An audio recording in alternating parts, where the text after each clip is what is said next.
for another time. Hello, everybody, by the way. Hello. Hello. Hi, Joe. Hey, Paul, good to see you. You too. You didn't make it. You didn't make it to Sri Lanka? No.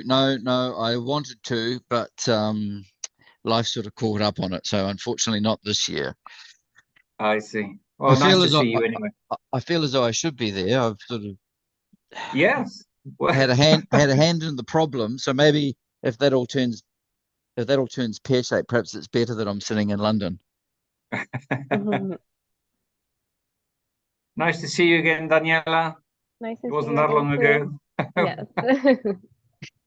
And Marianela, I think we've met once before, but am I mistaken? I don't know. Probably, yes. I'm not in working group 3. I'm in working group 2. Well, you're so well known, I feel like I know you anyway, so it's nice to meet you. It's very nice. It's also very nice joining this panel.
Good evening, ladies and gentlemen. Welcome to today's panel discussion on the future of investor-state dispute settlement and the role of investor-state mediation in it. I'm Senri Silva, and on behalf of the Moot Court Bench, I will be your moderator this evening. As we explore this important topic, we must recognize the increasing opposition to investor-state dispute settlement, especially from US Democrats and various advocacy groups who have raised concerns about investor-state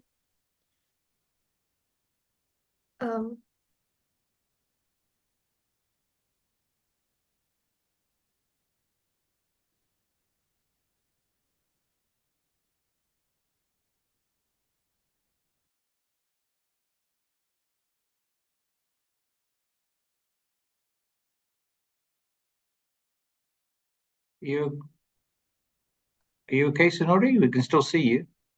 Yeah, yes, all good. Yes. Let me begin once again. But I would like to warmly welcome all of you to today's panel discussion on the future of investor-state dispute settlement and the role of investor-state mediation in it.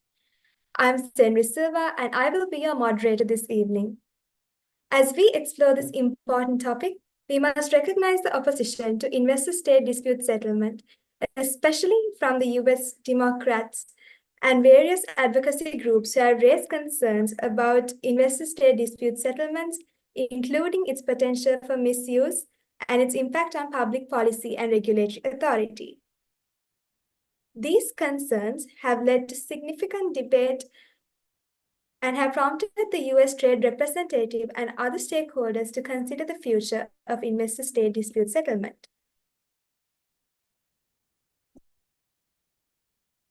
However, in this evolving landscape, investor-state mediation emerged as a potential solution to some of the challenges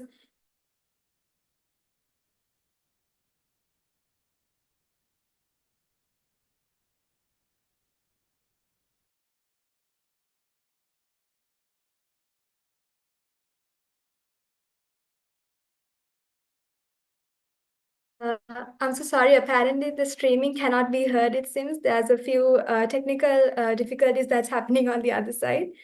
Please bear with me. Yes, of course, not a problem. I can give instructions on how to raise the hand, if anybody needs that, having just learned.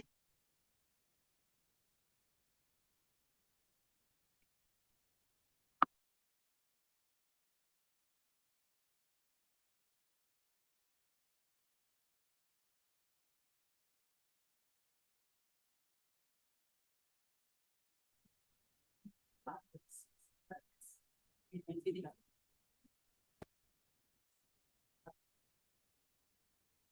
we do this? We do it? Yeah.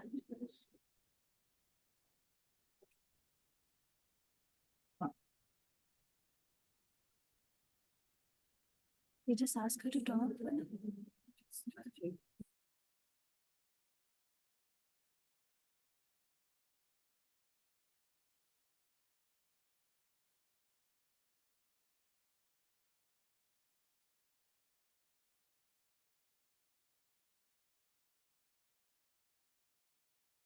So sorry about that. There's a few volume adjustments that's happening on the other side. Please bear with me.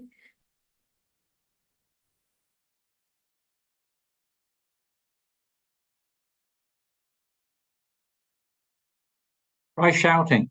I'm joking.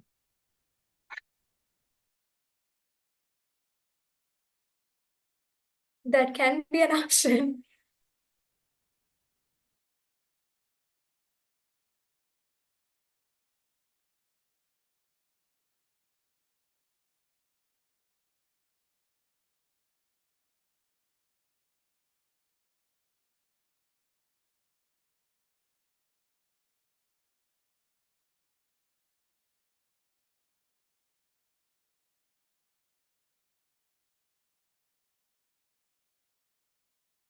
Testing 1, 2, 3. Testing.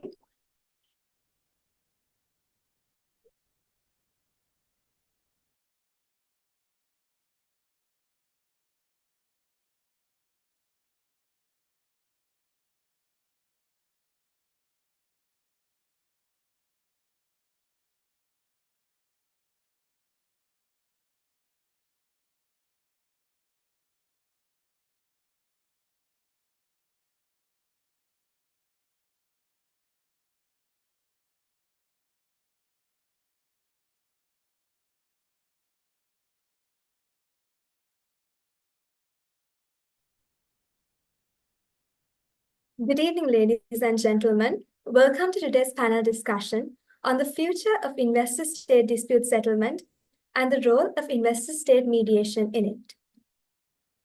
I'm Senri Silva, and on behalf of the Moot Court Bench, I will be your moderator this evening. As we explore this important topic, we must recognize the increasing opposition to investor-state dispute settlement, especially from the US Democrats and various advocacy groups who have raised concerns about investor-state dispute settlement, including its potential for misuse and its impact on public policy and regulatory authority. These concerns have led to significant debate and have prompted the US Trade Representative and other stakeholders to reconsider the future of investor-state dispute settlement. However, in this evolving landscape, investor-state mediation emerges as a potential solution to some of the challenges faced by investor-state dispute settlement, as mediation offers a more collaborative and less adversarial approach, which could address criticisms related to fairness and transparency. However, the question remains, is investor-state dispute settlement and investor-state mediation complementary, or is there a fundamental shift required to integrate these two mechanisms effectively? With this backdrop, our panel will explore 4 key areas, which is the specific problems associated with investor-state dispute settlements, including issues with frivolous claims and criticisms from the US Democrats and the US Trade Representative, examining the problems of investor-state arbitration with regard to its frivolous claims, the potential for investor-state mediation to address these problems and whether it can serve as an effective alternative or complement investor-state dispute settlement, and finally, the practical steps required for investor-state mediation to gain traction and become a viable component of the dispute resolution landscape. We are fortunate to have a panel of experts who will provide diverse perspectives on these pressing issues. Their insights will help us understand whether investor-state mediation can effectively address the shortcomings of investor-state dispute settlement and how it might be implemented in practice. Please join me in extending a warm welcome to our distinguished panelists. Marianela Bruno Polero, representing the Ancitra Regional Center for the Asia and Pacific. Mr. Joe Tirado, representing the International Arbitration and ADR Group at Garrix. Mr. Paul Sills, who is an independent arbitrator and mediator, and Ms. Daniela Arguello, representing the International Center for the Settlement of Investment Disputes. To provide a brief introduction of our panelists today, Joe Tirado is a distinguished partner in the International Arbitration and ADR Group at Garrix, with over 30 years of dispute resolution experience across more than 65 jurisdictions as a solicitor, advocate, accredited mediator, an investor state and a conciliator in the International Center for the Settlement of Investment Dispute. Joe has successfully represented cases across various industries, and he is globally recognized expert in international arbitration and ADR, and a sought-after speaker at major international conferences. And we are honored to have him with us today. Mr. Paul Sills, a renowned independent international arbitrator and mediator with over 27 years of experience in resolving complex multi-party disputes with a background as civil and commercial barrister, as well as a former CEO and director in international businesses. Paul brings a unique blend of legal and commercial expertise to his practice. He is a global leader in mediation, recognized by Who's Who Legal, and has been appointed as the chairperson to the European Commission of Arbitration Panel for EU trade disputes. We are grateful to have Paul join us today as well.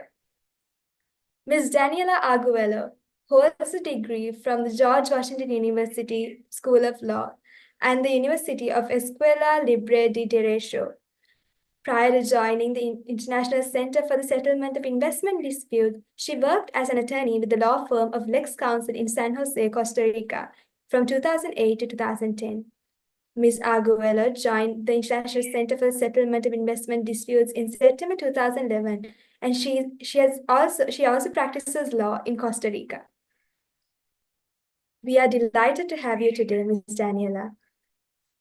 Last but definitely not least, we have Ms. Marianela Bruno Polero. Ms. Marianela Bruno Polero is a legal officer at the International Trade Law Division of the United Nations Office of Legal Affairs, which functions as the substantive secretariat for the United Nations Commission on International Trade Law.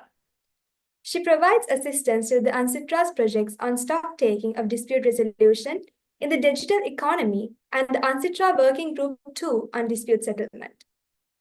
She has also worked for the United Nations Conference on Trade and Development at the Division on Investment and Enterprise, International Investment Agreements, and after that, she was the legal advisor at the Embassy of Uruguay in Washington, D.C., and liaison officer to the International Center for the Settlement of Investment Disputes. We'd like to warmly welcome you today as well, Marianela. I would like to thank all our panelists for joining us today. With our extended panelists introduced, we are well positioned to dive into our discussion. As our dialogue progresses, we would invite our audience during the time allocated after the panel discussion to address any inquiries that you may have about the future of investor-state dispute settlement and the role of investor-state mediation in it. To provide a brief backdrop of our first segment, which is the future of investor-state dispute settlement and the role of investor-state mediation in it. Investor-state dispute settlement mechanisms have long been a cornerstone of international investment law, providing a framework for resolving disputes between foreign investors and host states. However, investor-state dispute settlement is increasingly facing scrutiny and calls for reform due to concerns about its impact on state sovereignty, transparency, and fairness.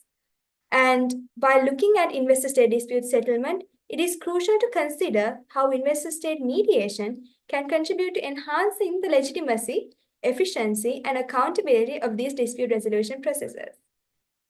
This discussion will delve into the evolving landscapes of investor-state dispute settlement and examine the pivotal role that investor-state mediation could play in shaping their future. We have a very diverse panel of panelists here today: Daniela, Joe, Marianela, and Paul. And my first question is, as experts in international dispute settlement, how would you envision the future of investor-state dispute settlement in the context of global trade and investment?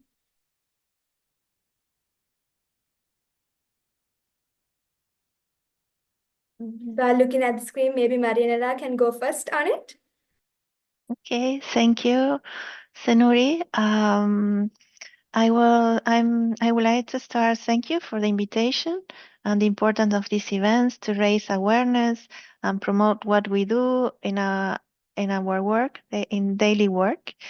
And also, as you were saying, I was invited to talk about two elements of ISDS reform on mediation for international investment disputes. So, and at UNCITRAL, we have a working group 3 on ISDS reform. I'm not part of that team that provides substantive support.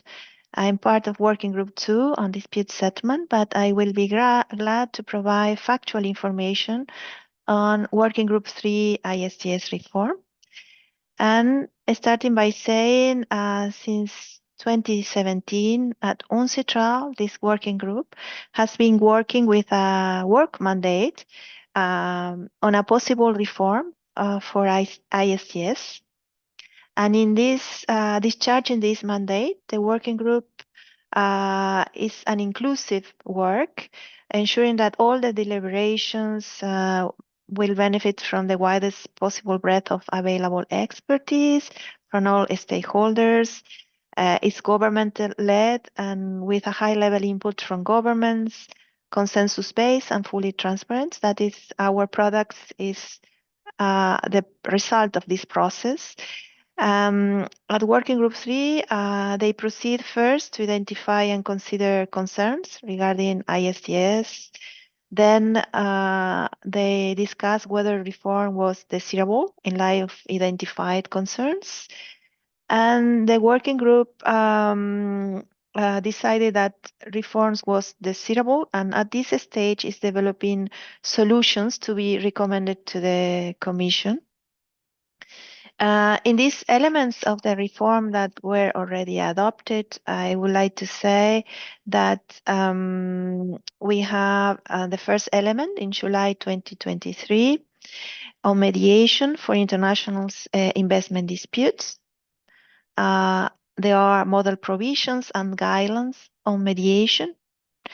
We have also worked together with ICSID in one of the elements of the reform, adopted an UNCITRAL code of conduct for arbitrators in international investment dispute resolution and a code of conduct for judges in international investment disputes. Then in July 2024, we adopted in principle the status of the Advisory Center on International Investment Dispute Resolution. And in the forthcoming session, we are going to consider draft provisions on procedural and cross-cutting issues, also discussing the status of standing mechanisms, and also a draft toolkits on prevention and mitigation of international investment disputes. I would like to say that in general remarks that all what we do is on the procedural aspect of ISDS. We are not working on the substantive part of the ISDS. And also I think your question is also referring to the work that we are doing on preparing a multilateral instrument on ISDS reform that we call MIIR. These multilateral instruments will provide a framework for implementing these multiple reform elements and is adopting a coherent, flexible approach to these different reform elements. This will allow states parties to choose whether or not or to what extent they would adopt the relevant elements of reform. And with that, I will not take more time so my colleagues could answer as well the question. Thank you. I can go if not. Hello, a pleasure. Thank you so much, Senuri, and thank you to my co-panelists and to the organizers for this invitation. My name is Daniela Arguello, and I'm a legal counsel, as Nuri said, at Exit. I believe investor-state dispute settlement continues to be an important tool, among others, to encourage investment and to contribute to the retention and expansion of investment.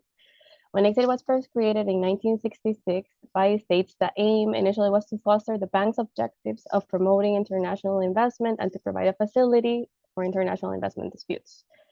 Therefore, the availability of Exit encourages flows of investments, protects outward investment, contributes to the strong investment climate, and contributes to the rule of law. Cross-border investment, as we see it today, continues to grow at a rapid pace, and a high number of IIAs provide access to dispute settlement. Therefore, this increased activity means that when people are involved, there are increased economic transactions, and the chances of the issues arising and this becoming a dispute are more likely. States see normally the access to dispute settlement as part of creating a favorable investment climate in line with their investment promotion policies. A number of surveys have said this. Therefore, it's not only important for the foreign investors' investment in a state, but also for their own investors when they invest in a different country. Today, we went from 20 member states at the beginning in 1966 to 159, and soon to be on August, actually, on Friday. The system, as you say, is constantly evolving, and Exit is here to assist the evolving needs of our stakeholders. For example, in this context, and going back to the reform that Marianela just mentioned, the high settlement rate that we saw in the recent years indicated that there was a potential for the use of ADR as well in ISDS. So we had also seen an increase from the states that had been asking and an interest in investor-state mediation. Thus, this led to the creation of the investment mediation rules that the member states approved in 2022. And these rules were made with the aim of broaden the dispute resolution options that Exit would offer, right? So no membership is required to use mediation. This means that the attachment of the nationality and is not a problem in this, and you don't have to be a member state in order to use the Exit mediation rules. Also, the rules can be a mediation under the new rules can be commenced either by an existing agreement or by an ad hoc agreement. And the Exit mediation rules are also aligned with the formal requirements of the Singapore Convention to enhance its enforceability. And for this, at the time, we worked also with our colleagues at UNCITRAL that help us align this as well. However, we see that some challenges still persist, for example, the duration and the high cost of the proceedings in general. And this is why also the rules aimed at improve the efficiency. And that was one of the key drivers and objectives of the rule amendments in 2022. As I said before, Exit is here to help and to adapt while providing an efficient mechanism that will provide an impartial, accessible, and professional facility for investor-state dispute settlement. And it was meant to be created as a tool to promote investment and reform, and we ensure that the adapt and the objectives will continue to do so. Thank you.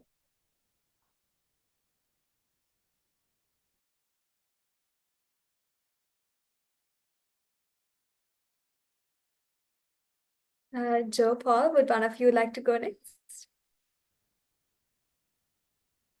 Paul, happy I to let you can. go? Thank you, Joe. And thank you very much for the invite to have the chance to speak today. Focusing on the future of ISDS, I would sort of frame it, I think, using two words, which are uncertain and complex. And it's uncertain and complex, I think, not just because of some of the challenges that we're going to go on and talk about, but I think particularly moving forward, the uncertainty and complexity comes from two areas of what we are dealing with. One is geopolitics and what that means for global trade and investment. And the other is that basket of rights gaining prominence by the day that sit in and around ESG, and I think particularly the environmental and the social.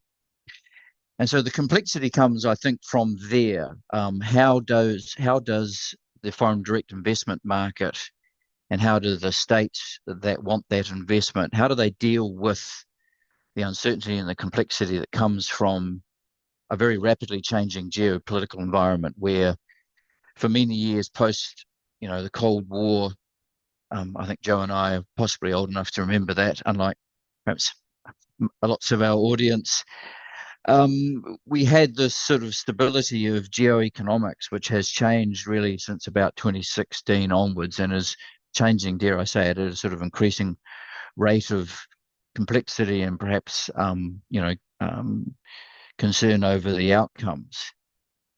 And then, of course, where does foreign direct investment and the relationship between investor and state sit within climate obligations, within social obligations, and where do we sit in that interface between the business world and human rights that has long been sort of not ignored, but not been a particular focus on perhaps the rights and obligations of the parties under an ISDS type of environment.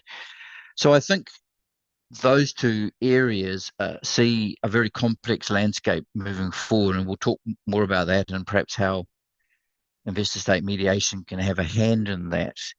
And those complexities come with some real interesting points, I think, around how ISDS develops, how investors deal with the increasing need for states to be able to regulate, to meet Paris Agreement obligations, to meet human rights obligations. We're seeing some really interesting cases come out of the European human rights sort of environment, all of which are going to have an impact on the way that ISDS has developed and the sort of the framework around expropriation, legitimate changes to states' regulatory environment. And those areas, I think in particular, are going to be hotly debated and quite diversive over the coming years. So that's my opening thoughts. Okay, and if I can just pick up on that, Sonori, first of all, let me repeat this thanks for the invitation. I'm sorry I can't be with you in person as I was last year, but delighted to be with you today. Thank you also for the very flattering introduction. I'm not sure I've ever been described as a sought-after speaker. It does make me wonder whether I should be charging, but if I were, I suspect I would not be no longer sought after, or for very long anyway. But thank you nonetheless for that lovely introduction. Look, I think where we need to start off with this, and I just, my disclaimer is these are my views. It's not, don't blame the firm. If anybody doesn't agree or like what I say, then have a go at me and feel free to contact me. But I like to shoot straight and say it. And I think, number one, I think before we talk about the future, you mentioned about where we are in the present. There is an increasing negativity, but that's not come from nowhere. This has been building up over the last 10, 15 years. And it's been interesting to see. I've spoken about this before, so forgive me to the extent there is some element of repetition, but I think it's astounding how we are where we are today, and talking about when you think that, 15 years ago, you would have annual anti-capitalist type demonstrations all over the world, principally London, New York, where the local McDonald's invariably would be smashed up as a representative of our capitalist society. So how that became much more sophisticated and turned towards investor state. I'm being a little bit frivolous, maybe, but it is an important point. But this became, to the extent that where you get hundreds of thousands of people marching the streets of Germany and other European countries against ISDS, because there is this perception of it's a bad thing, including, and it doesn't help when you have a former European president of the European Union describing the whole system as secret courts, and it's all shrouded in secrecy, and it's and as I say, it's almost by definition a boogeyman. And I think we need to look in terms of going forward. The good news is there is a future for ISDS, and there must be, because the alternative is a horrendous. Paul kind of touched on it a little bit. We're just celebrating the 75th anniversary of the Geneva Convention. It's astounding to realize we have something like 120 ongoing wars as it is. We don't need any more, because truly the alternative, which used to be the case, this is not me inventing it, gunboat diplomacy and all of that may well come into it. It needs to work, but we do need to listen to the voices that are out there. And I think if we're guilty as a community, I have every confidence that technically we've got this sorted. We have the best brains in the world thinking about it, but we tend to, my criticism And my plea is that we need to talk wider than our community. We're talking to in many cases, we're preaching to the converted.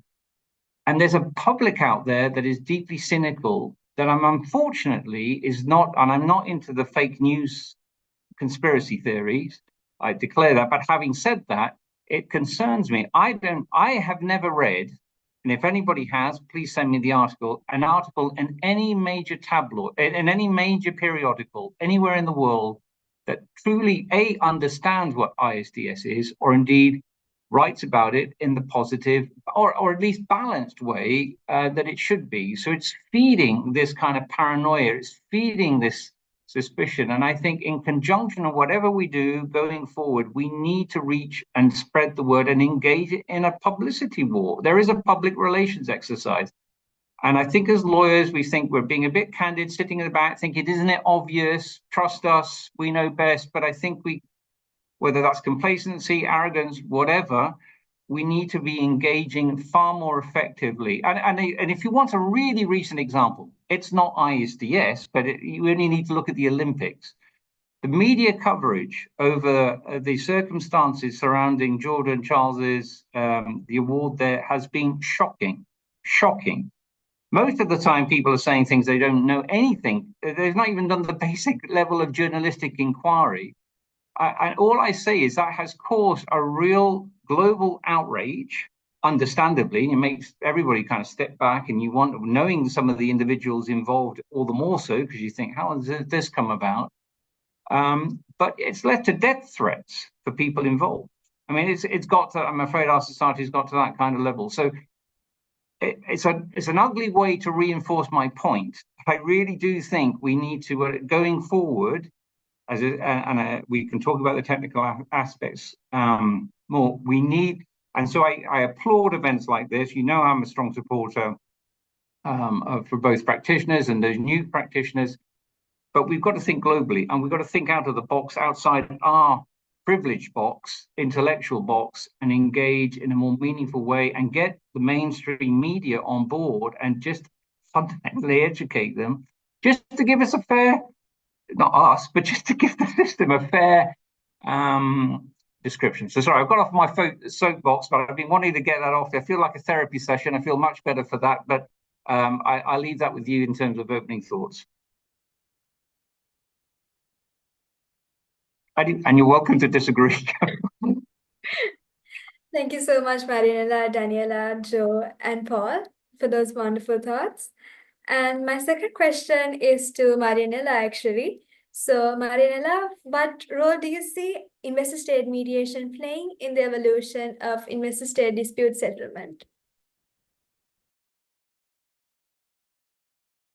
Well, thank you for this question, because it will allow me to talk about what we have at UNCITRAL as the complete framework on mediation. And so first, at UNCITRAL, we started working on mediation in 1980. And then soon we developed a legal framework, a complete legal framework on mediation.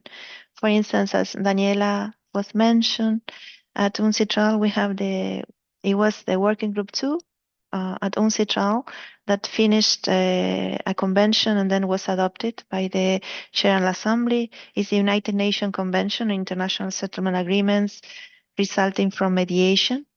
The Singapore Convention on Mediation that will enter into force in Sri Lanka on the 28th of August, 2024. And this convention fills a crucial gap in cross-border mediation. That's why I think that there is this trend toward more mediation in investor-state dispute settlement. The parties to the Singapore Convention, and soon when enters into force in Sri Lanka, will acquire the legal obligation to enforce international agreements resulting from mediation, and also to honor the right of disputing parties to invoke a settlement agreement covered by the convention. So you have that the convention provides an harmonized legal framework for international agreements resulting from mediation and for their enforcement. And this is very significant because before the existence of the convention, the process for enforcing a settlement agreement resulting from mediation was uncertain, was very difficult. Some of them, they were a diverse set of rules. Some of them, they treated this settlement agreement as a contract, but with the difficulties to enforce it cross-border. Others treat it as a settlement agreement in an arbitral award in agreed term, but that will imply adding a new layer, the arbitration layer. So the convention makes settlement agreements directly enforceable, and this is I'm also say that is a trend because until now, imagine that opens for signature on the 7th of August 2019, and until now we have already 14 parties and 44 signatures. And also we have other text aligned with the Singapore Convention. I mentioned the model law on international commercial mediation that's amended the previous model law on commercial conciliation. So this model law allow a state, when they implemented a legislation based on this model law, recognize the binding and enforceable nature of the settlement agreements and ensure that this settlement agreement is enforceable by its courts. And also in the domestic legal framework, also this mediation is a tool to settle disputes, including international investment disputes, and also for state parties or state entities to participate in mediation. So in this domestic legislation, they could also enact articles providing for regulating the personal liabilities. Another aspect also the confidentiality of the information shared, or how the information will be treated in other proceedings. And also we have mediation rules that could be used by parties. There is no need to enact any legislation, covering all the general process of the mediation. And the mediation rules include as well model clauses that could be included in, for instance, in an investment contract. And also, as already mentioned, in Working Group 3, we have finished 2 elements of the reform. These are the UNCITRAL model provisions on mediation for international investment disputes for parties to insert into treaties when at this stage of negotiation they have model provisions. If they wish so, they could insert into the treaties, or also they have UNCITRAL guidelines, because sometimes treaties provide for a provision on the use of mediation, but they do not include a detailed provision. So there you have the guidelines where you can consult, provide you a different list of issues that you should consider while embarking on mediation investor-state dispute. Thank you. Thank you, Marinella. My next question would go on to Joe. My question to you is, can investor-state mediation effectively address some of the criticisms and challenges faced by investor-state dispute settlement? The simple answer is yes.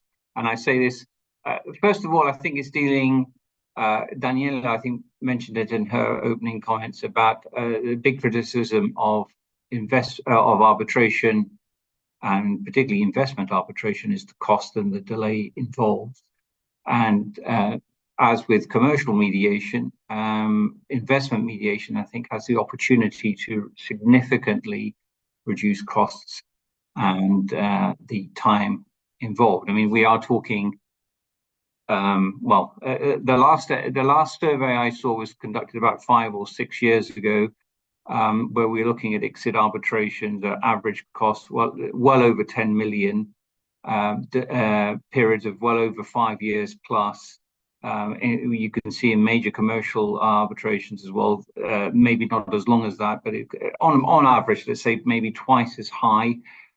both in terms of costs and time to pursue an investor-state arbitration. So I think mediation has a real opportunity to, I think, for the same reasons that we would see if you were dealing with arbitration, normal commercial arbitration, to reduce costs. It's far more, it is obviously still more complicated because of the parties, but perhaps one of the single biggest advantages beyond the costs and time point of view is the ability to be far more comprehensive, because whenever you deal with most disputes are between one party or a number of parties, and that's it.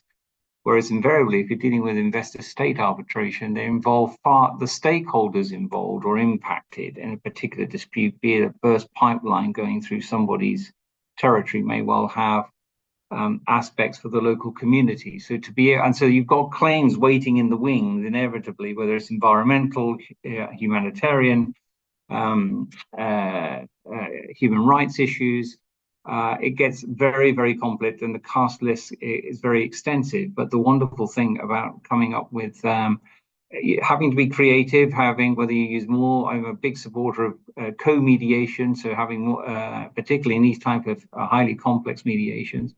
But to bring all of that in, to bring all of the stakeholders in order to get a resolution to the issue. So I mean, it's not beyond just solving what might seem at first hand the dispute in hand. It's all of the potential disputes that surround it. So I think it has. There are all kinds of other, I think, advantages, but those are the three principal: cost and time, just to summarize.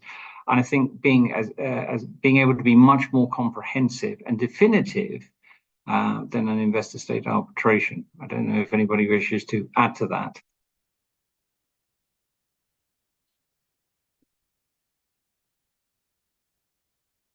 Thank you so much, Joe. My next question would go out to Paul.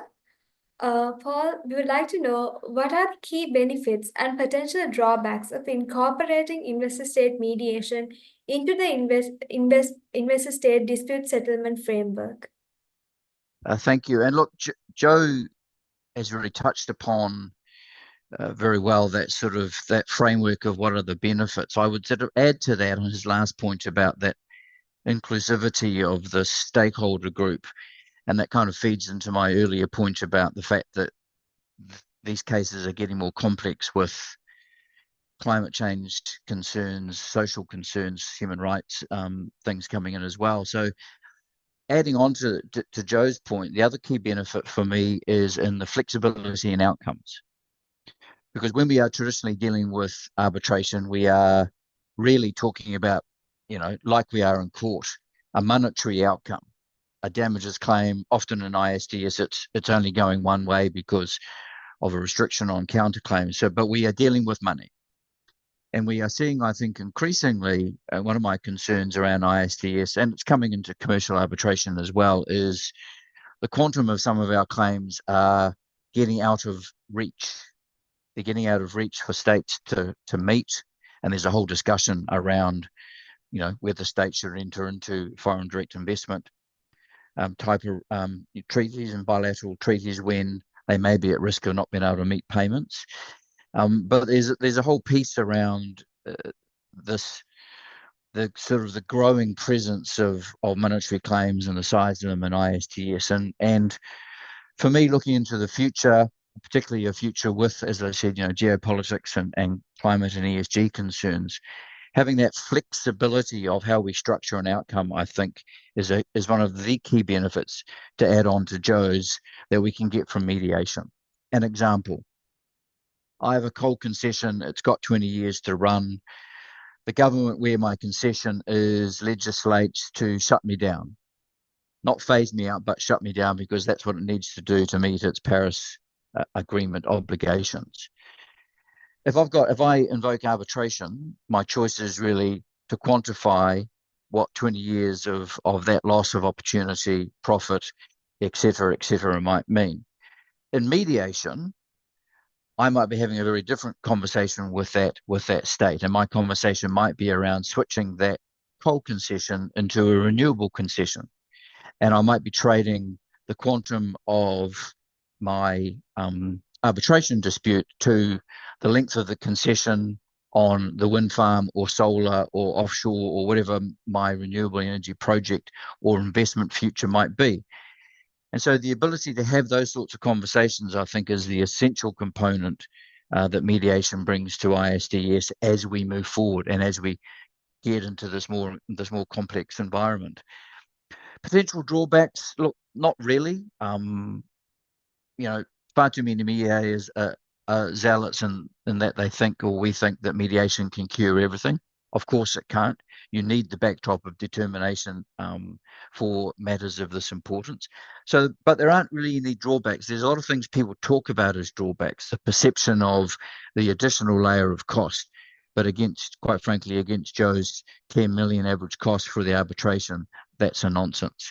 The perception of the increased time will not taken to mediate, will not if it's built into the cooling down period.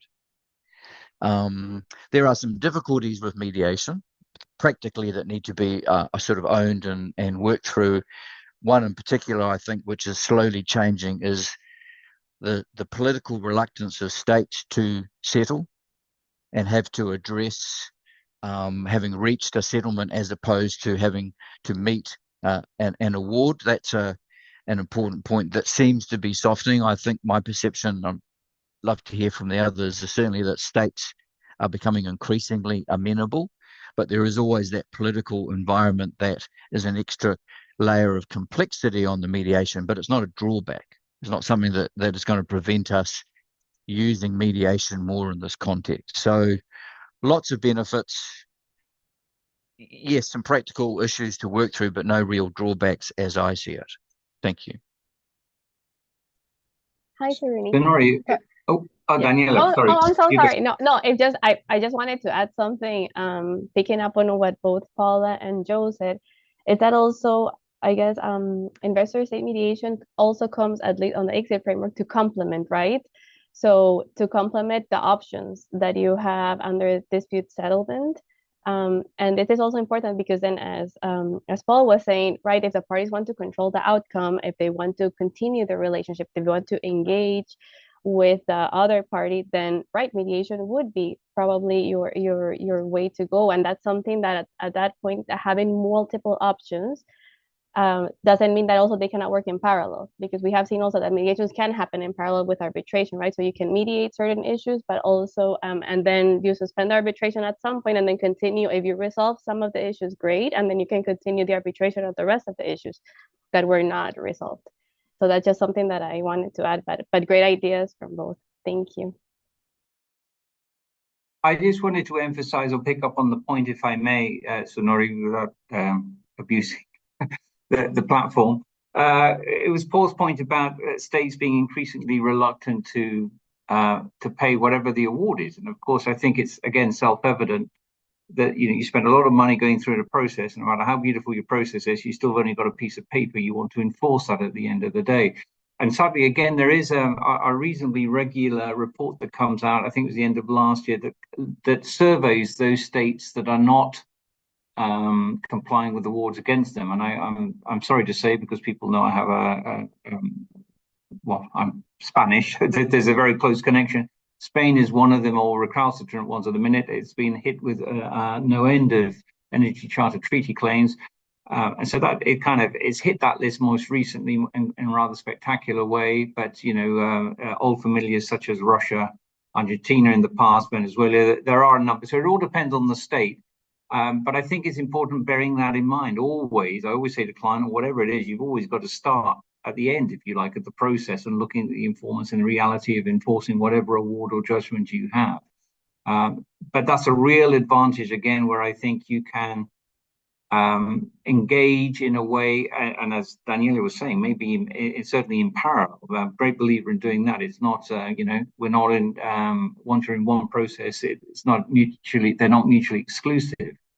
But that's an important aspect. So it may well be that you do conclude from an enforcement point of view, it's almost hopeless, but actually this may give you an avenue that is different. from an ultimately getting an award that you can't enforce, but you may be able to get a lot more out of the through pursuing a mediation.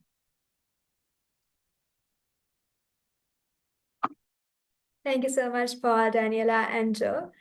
And this brings us to the end of our first segment on the future of ISDS and the role of ISM's role in it.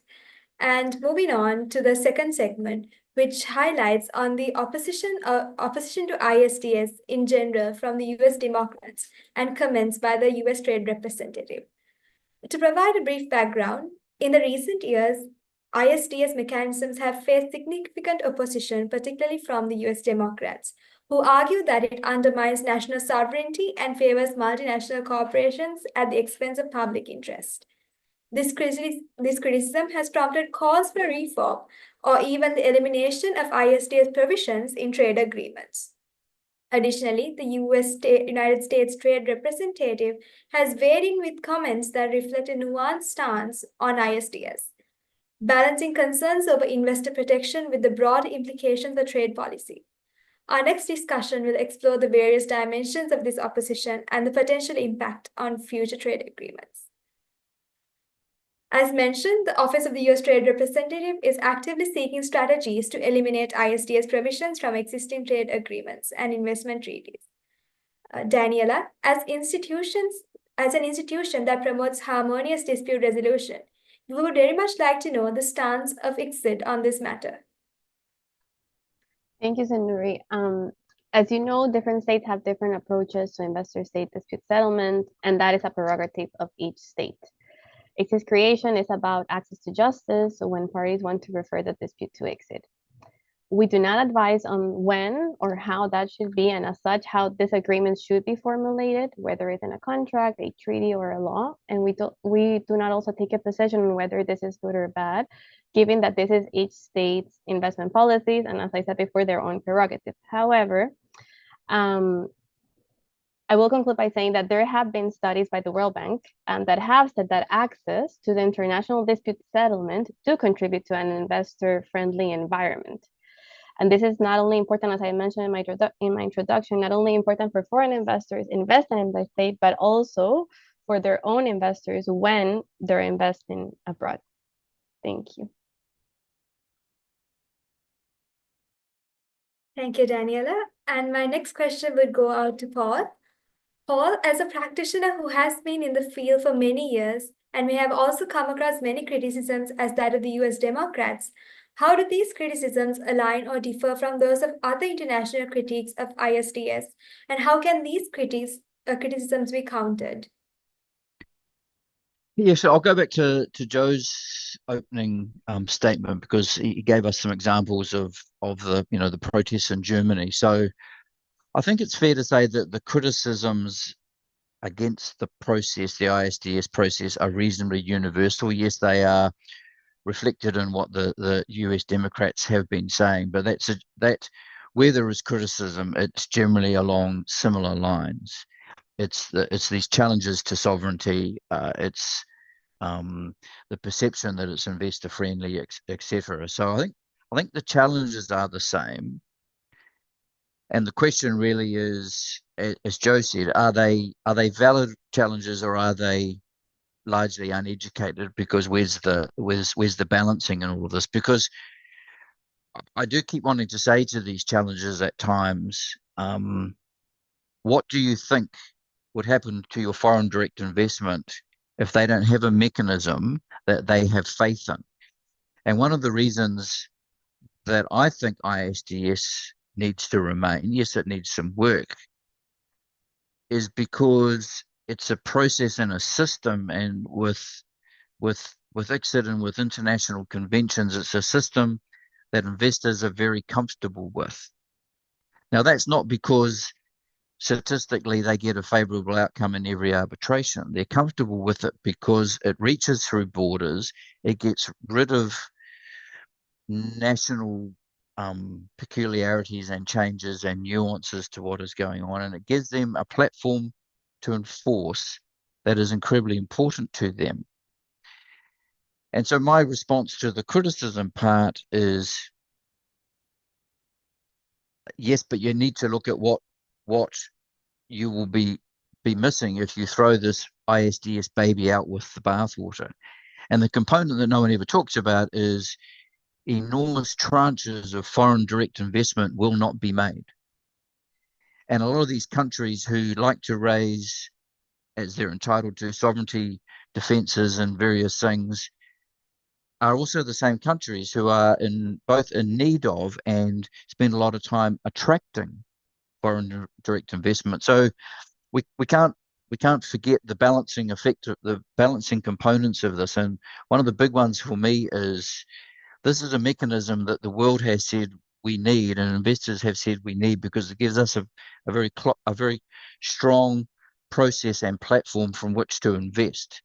Now, my point from my earlier stuff about uncertainty and complexity is that platform, I think, is changing, and ISDS needs to change with it to meet environmental, to meet geopolitical, to meet the sort of changing complex nature of the way that these relationships are transacted.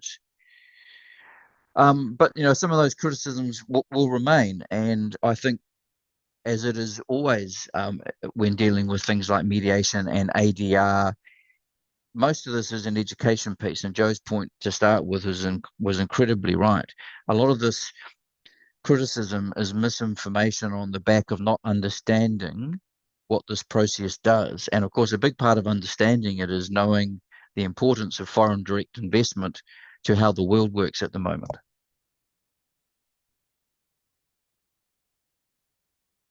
Thank you, Paul, for your insight.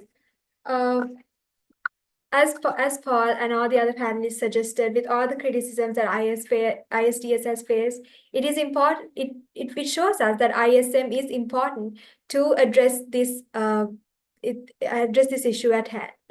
With that, the next crucial point that should be considered is how could ISM take root and what is required for this? In answering this, under this backdrop, my first question is, this is to Joe and to Paul, what training or infrastructure and legal reforms are necessary to support the growth of ISM? I think we've lost Joe, so I might have to answer. Look, that you've heard from my panelists that the infrastructure sits there. I think the infrastructure of mediation rules, having the administrative and transnational support for it all sits there. So I don't think that's the issue. We have, of course, the Singapore Convention, the convention that gave mediation the look and feel of enforceability, as we have with the New York Convention for Arbitration. So that infrastructure exists. This is about the use of the infrastructure. It's about the use of the process, as opposed to, do we have to reinvent anything? No, we don't. From an administrative perspective and structural perspective, it's there. From a theory and training and education of mediators perspective, it is there. So for me, the increased use of it, probably the only thing I would add to that from an infrastructure perspective is we need to see mediation becoming mandatory in far more bilateral investment treaties, which is starting to happen. So rather than the sort of vagaries of many of the treaties from years gone by of encouraging or suggesting, the parties might like to mediate during the cooling down period, I think with the move around the globe towards a more mandatory form of mediation, this is an area where ISDS could benefit. But of course, that's a negotiating point between states. So none of us have a particular influence in that other than encouraging it. But that would be the only piece of infrastructure I think that is missing. The rest of it is an outward-looking exercise in education and engagement. To educate the investors to see the benefits, to educate the states to see the benefits, to educate on the fact that 9 times out of 10 there is nothing to be lost effectively, and that's a very neutral way of putting it, by stepping into that mediation space, and a lot of potential to be gained, whether it be the narrowing of the issues to go to arbitration, whether it's the complete settlement of your dispute, whether it's a renegotiated, which I've seen often, a renegotiated relationship moving forward. So it's a combination. I think the strongest part that we have is the platform that is needed for the mediation to take place. As I say, the only thing that I'd like to see more of is a more mandatory framework around it in new treaties. Other than that, it's just getting the market to engage. And that's not an issue particular to ISDS. That's an issue with international commercial mediation as well, is getting the parties and their advisors to engage. Thank you, Paul. I would also like to ask Daniela and Marianela also if they would also like to add on to what kind of training, infrastructure, and legal reforms are necessary to support the growth of ISM. Sorry, I believe we have Joe back. I don't know if you want him to go first because you had addressed the question, and then we can comment if you prefer. Anything is fine. Joe, Yeah, forgive me, I had a technical hitch there. If I may, I just wanted to pick up on Paul's point, because I think he's right. What's the alternative? And that is a message that needs to be, again, it's part of that wider education point. But I think it's not lost on a lot of people that those that are complaining most are those nations that arguably are quite happy before when the system seemed to work in their favor. And now they're on the receiving end of claims are perhaps taking a different view. So there's an element of cynicism that's crept into all of this, which makes, I think, coming up with the way forward that much more difficult, because I think people, those stakeholders, feel understandably a little bit sensitive regarding the sincerity with which those states might be looking to gain the system, so it may well favor them. So it needs to be much more level playing, much more transparent. But I think that Paul summarized it very well. It is there is this system there. What else would you do if it weren't there? So there is a real risk of throwing the IDS baby out of the bath, as Paul was talking about. In terms of training, I think, look, this is multifaceted. I think many of you, I've banged on enough about the wider public debate that we need to, which is out, when I say public debate, outside of our circle, let alone the wonderful debates and discussions going on in things like Group 3 and the inter-institutional collaboration, I think is fantastic.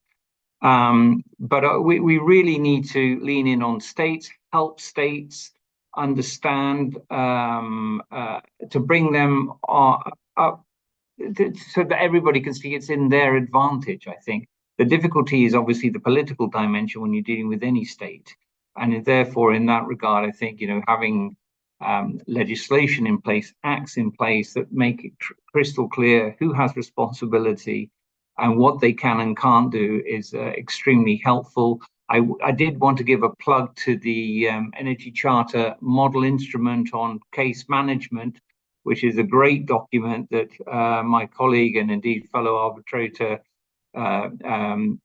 Mark Appel and I wrote an article on this a few years back on highlighting that. But that's the Energy Charter Treaty is going through a difficult time at the moment, but they've produced some fantastic documents, and one of which is that instrument. So it's kind of almost like a how-to guide for states. So I think states to be educated and made, as with anything. I think when you don't know, when one is ignorant generally about things, suspicion comes in and there's an element of fear. The more transparency, the more light you shine on all of this, and you can see the benefits. That's can only be a good thing. Sorry, Daniela, I'll hand back to you. No, not a problem. No. And just, I guess, from an institutional point of view, the institutions gain with this. I mean, not gain. Sorry, they engage with this by knowledge sharing, right? So we create events, forums like this, publish background papers. For example, I was just thinking, because I also I'm an associate of the IIMC review, that also publishing on this and making it more aware, making academic articles that have more information, because as Joe says, the more transparent, the more information we have out there, the more the system, investor state mediation can be used, right? So that is also important for us. And ICSID also regularly does this, also trainings for states to let them know that we have now this option. And interestingly, we even before we had the rules, the states were already asking for this, right? And I was actually preparing for this, reading that in the state survey, if I'm saying it correctly, 2 years ago, they had done it in 2020 from the Queen Mary, and today, actually, states are more they are more reluctant and more inclined to engage in mediation, which is something good. So that means that in this 2 years, a lot has been done that has increased awareness of this type of mechanisms. Yes. I would like to add, if you allow me, Senura, that the work that you are doing today is very important, because I'm curious to know if, for instance, in Sri Lanka, in part of your legal education, do you have you studied mediation, for instance? I think is something us, we have this role of promoting and raising awareness. And with us, we have a regional center for Asia and the Pacific, RCAP, that is doing and work always promoting and raising awareness on all our texts, and including mediation. I would like also to add something on the infrastructure, because now for those, we have seen more international investment agreements that they are including mediation. And for us, we have these newly adopted elements of the reform, the guidelines on mediation, that will provide practical guidance to parties on using mediation, because it's useful that parties, states or investor, they have a document to consult, and where a list of describing the issues that they should be considered when undertaking investment mediation, because it's a mechanism that is even more flexible than arbitration, and it's important that they have in mind all the issues that they should consider. And also for those that states that they are planning or thinking about including mediation in future treaties, they have model provisions that could be useful in this negotiation stage, when they are sitting with the other contracting party, trying to see how they are going to create this settlement chapter and including mediation. And I think that these are available tools for a state to use, as we're explaining, Paul. It's not for us because we are not in the role of states, but it's for us to raise awareness, educate on what tools are available to encourage the use of mediation. Thank you so much, Paul, Joe, Daniela, and Marianella. It has indeed been a very fruitful discussion, and our panelists have provided valuable insights into both the challenges faced by ISDS and the ways in which ISM might address these issues. It is clear that while investor-state dispute settlement and investor-state mediation each have their own strengths and limitations, there is a growing consensus on the need for reform and innovation in dispute resolution mechanisms. We look forward to continuing this conversation and working towards a more balanced and effective approach to investor-state dispute resolution. I would like to thank our panelists once again, and like to thank our audience. Thank you, and hope all of you have a good day. Thank you. Thank you, Sonori. Thank you. Goodbye, everyone. Good to see you. Thank you. Good to see you all. Have a Thank nice you all. day, all. Bye. Bye-bye.